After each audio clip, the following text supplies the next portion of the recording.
Hi there and welcome to this session on adding and editing buildings in your projects.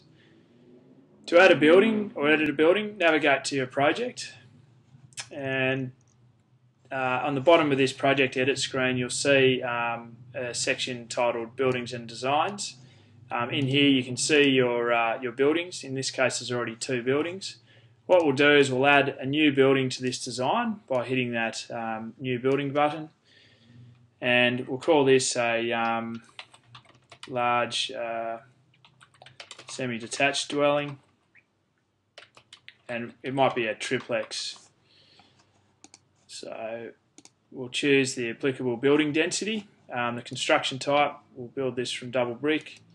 It's in a normal suburb density, and it's a we'll say that this is a high spec, so it's a sort of spec architectural design.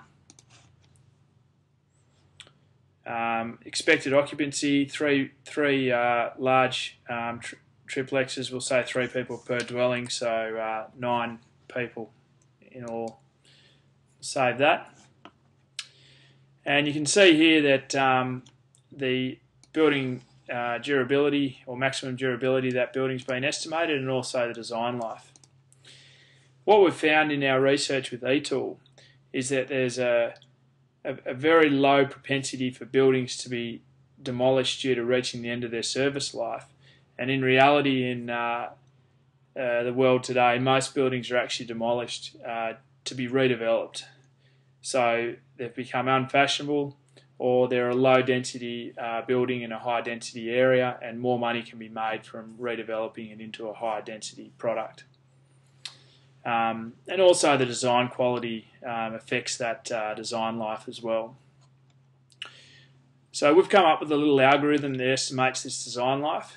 We understand that it's a fairly emotive topic, so you can actually edit this design life yourself, and have your own custom design life, whatever you like, or rely on the eTool estimate. But you can see here that if you increase density of the building, you'll get a higher design life. If you build the same building in a higher density suburb, you get a lower design life. Or if you increase or decrease the quality of the building, then again you'll see an equivalent effect on design life. Probably not as large as those other two effects, but it's still worth estimating.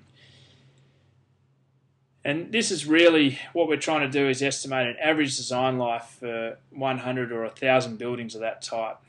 So there's going to be a huge standard deviation in design lives for a multitude of factors, but this is our best estimate of what's going to occur.